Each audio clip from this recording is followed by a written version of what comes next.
कुछ यादें वक्त बीत जाने के बाद और भी गहरी हो जाती हैं। वही कॉलेज का पेड़, वही पुरानी छांव और उन्हीं यादों में बैठे कबीर और मेहर। अगर आपने पार्ट 1 नहीं देखा है तो पहले वही जरूर देखिए, क्योंकि ये कहानी वहीं से आगे बढ़ती है। अब सवाल ये नहीं है कि क्या कुछ बाकी है, सवाल ये है इस बार वो अधूरी बात कही जाएगी या नहीं। आइए लौटते हैं एक ऐसे लम्हे की ओर जहां सब कुछ बदल गया। कभी सोचा नहीं था, मेहर ने हल्की मुस्कान के साथ कहा, कि हम एक दिन फिर यहीं बैठेंगे, उसी पेड़ के नीचे, इतने सालों बाद। कबीर ने उसके चेहरे की ओर देखा। चेहरे पर वही मासूमियत थी, लेकिन आंखों में अब कहीं ज्यादा गहराई थी। वक्त ने सब बदल दिया मेहर, लेकिन कुछ एहसास वैसे के वैसे ही रह जाते हैं। उसकी आवाज में ठहराव था और आंखों में सच। कुछ देर दोनों चुप रहे। हवा में नमी थी और दिलों में यादों की बारिश। मेहर से पूछा, कबीर, अगर उस दिन तुम कुछ कह देते तो क्या सब कुछ अलग होता? कबीर ने लंबी सांस ली, शायद हां, लेकिन उस वक्त मैं डरता था। डर इस बात का नहीं था कि तुम मना कर दोगी, डर इस बात का था कि शायद तुम्हें खो दूं। मेहर की आंखें भर आईं। मैं भी कुछ कहना चाहती थी, लेकिन तुम्हारी खामोशी ने मुझे रोक दिया। उस एक पल में 5 सालों की दूरी टूट गई। कबीर ने अपना हाथ आगे बढ़ाया और पहली बार किसी झिझक के बिना मेहर ने उसका हाथ थाम लिया। कोई इजहार नहीं हुआ, कोई बड़े बड़े वादे नहीं थे, बस 2 दिल थे जो अब पहली बार पूरी तरह से एक दूसरे के सामने थे। बहक के नीचे बैठा वो पल अब सिर्फ एक याद नहीं था, बल्कि एक नई शुरुआत थी। अगला दिन, ऑफिस का वही हलचल भरा माहौल, लेकिन कुछ तो बदला बदला था। कबीर और मेहर अब भी वही थे, पर अब उनके बीच की खामोशी में एक अजीब सी मिठास थी। इंच लंच ब्रेक में जब दोनों कैंटीन में आमने सामने बैठे, मेहर ने हंसते हुए कहा, तुम्हें पता है कल रात में पूरी नींद नहीं सो सकी। कबीर मुस्कराया, क्यों, मैं ख्वाब में आ गया था क्या? मेहर ने नजरें झुका ली, शायद हां, पर यह ख्वाब अधूरा नहीं था। दोनों कुछ देर तक एक दूसरे को देखते रहे। वहां लोग थे, आवाजें थीं, लेकिन उनके बीच सिर्फ सुकून था। थियोलॉजिकल उसी शाम मेहर अकेली ऑफिस से निकली। बाहर हल्की सी बारिश हो रही थी और तभी गाड़ी की हेडलाइट्स में कबीर नजर आया।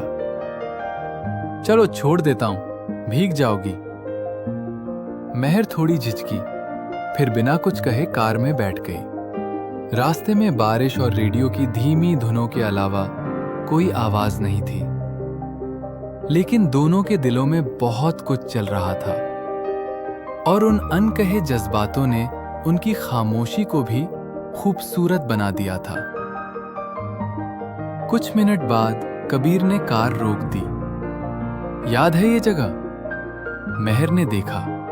वही पुराना पुल था जहां से कॉलेज की लाइट्स दूर से दिखती थी। हम यहां आखिरी बार साथ आए थे, मेहर ने धीमे से कहा, और शायद आज आखिरी बार नहीं होगा। कबीर की आंखों में उम्मीद थी। हल्की बारिश अब धीमी धीमी फुहार में बदल चुकी थी। आसमान में बादल तो थे, लेकिन माहौल में अजीब सा सुकून था। मेहर पुल की रेलिंग के पास खड़ी होकर नीचे बहते पानी को देख रही थी। कबीर कुछ कदम पीछे खड़ा उसे बस निहार रहा था। कुछ पलों तक दोनों के बीच सिर्फ बारिश की आवाज थी। फिर मेहर ने कहा, कबीर, कभी कभी लगता है जिंदगी हमसे बहुत कुछ छीन लेती है, लेकिन शायद कुछ एहसास लौटा भी देती है। कबीर उसके पास आया। तुम जानती हो मेहर, जब तुम गई थी मैं बहुत कुछ कहना चाहता था, लेकिन शब्द जैसे कहीं खो गए थे। मेहर ने उसकी ओर देखा। मुझे भी वो पल आज तक याद है, जब मैंने तुम्हारी आंखों में देखा था पर तुम्हारे लब खामोश थे। फिर कुछ सेकंड की खामोशी, और उसी खामोशी में कबीर ने पहली बार उसका हाथ अपने दोनों हाथों में ले लिया। इस बार नहीं, इस बार मैं कुछ अधूरा नहीं छोड़ना चाहता। मेहर की आंखें भीग चुकी थीं, लेकिन वो आंसू दर्द के नहीं, सुकून के थे। तो फिर बोलो कबीर, वो सब कुछ जो उस दिन नहीं कह पाए थे। कबीर ने गहरी सांस ली और बहुत सादा पर सच्चे लहजे में कहा, मैं तुमसे प्यार करता हूं मेहर, आज भी वैसे ही जैसे उस दिन करता था। मेहर ने अपना सिर धीरे से कबीर के कंधे पर टिका दिया, और शायद वो जवाब शब्दों में जरूरी नहीं था।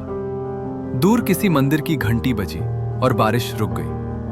वक्त जैसे वही थम गया जहां कभी अधूरी कहानी छूटी थी, आज वहीं से फिर से शुरू हो गई। अगले दिन ऑफिस में माहौल वही था, लेकिन कबीर और मेहर के लिए सब कुछ बदल चुका था।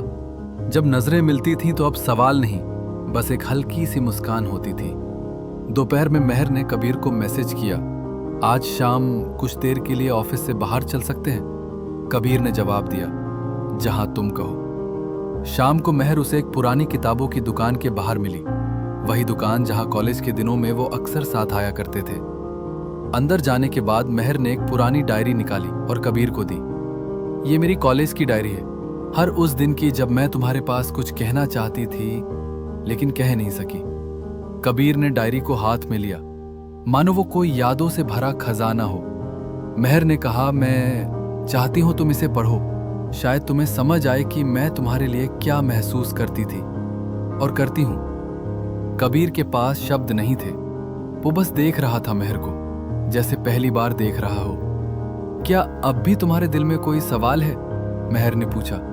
कबीर ने सिर हिलाया, नहीं, अब बस जवाब बचे हैं। दो बाहर आए। आसमान में हल्का अंधेरा था, लेकिन उनके बीच सब कुछ साफ था, और शायद कुछ अधूरी बातें अब धीरे धीरे पूरी होने लगी थी। उस रात कबीर ने अकेले बैठकर पूरी डायरी पढ़ी। हर पन्ने में मेहर की खामोश मोहब्बत थी, हर लाइन में वो लम्हे कैद थे जो उन्होंने साथ गुजारे लेकिन कभी बयां नहीं कर पाए। सुबह होते ही कबीर ने मेहर को एक पार्क में बुलाया, वही पार्क जहां कॉलेज के दिनों में वो घंटों बैठा करते थे। मेहर आई, थोड़ी मुस्कुराई। पढ़ ली? कबीर ने धीरे से सिर हिलाया। हर लफ्ज पढ़ा और हर एहसास महसूस किया। फिर उसने अपनी जेब से एक छोटा सा लिफाफा निकाला। ये मेरा जवाब है। मेहर ने लिफाफा खोला और अंदर सिर्फ एक पुराना फोटो था कॉलेज का, जिसमें दोनों साथ बैठे थे। फोटो के पीछे सिर्फ एक लाइन लिखी थी, काश उस दिन कह दिया होता तो शायद आज ये सब इतना देर से ना होता। मेहर की आंखें भर आईं। तो अब देर नहीं करोगे ना? कबीर ने उसका हाथ थामा। नहीं, अब हर दिन तुम्हारे साथ जीना है। उस पल कोई वादा नहीं था, कोई घूंघट नहीं, बस दो दिल थे जो आखिरकार एक भाषा में बोलने लगे थे, प्यार की। और आसमान से एक धूप की किरण उन दोनों पर आकर रुक गई। उनकी अधूरी कहानी अब पूरी हो चुकी थी, एक नए सफर की शुरुआत के साथ।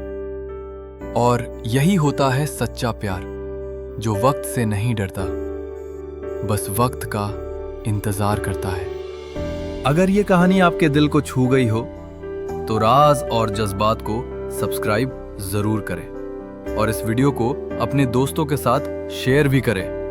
क्या पता किसी के दिल में भी कोई अधूरी कहानी छुपी हो। नीचे कमेंट करके बताइए आप अगली कहानी किस बारे में सुनना चाहते हैं। जिस टॉपिक पर सबसे ज्यादा कमेंट मिलेंगे अगली कहानी उसी पर लेकर आएंगे। मिलते हैं फिर एक नए राज और कुछ अनकहे जज्बातों के साथ।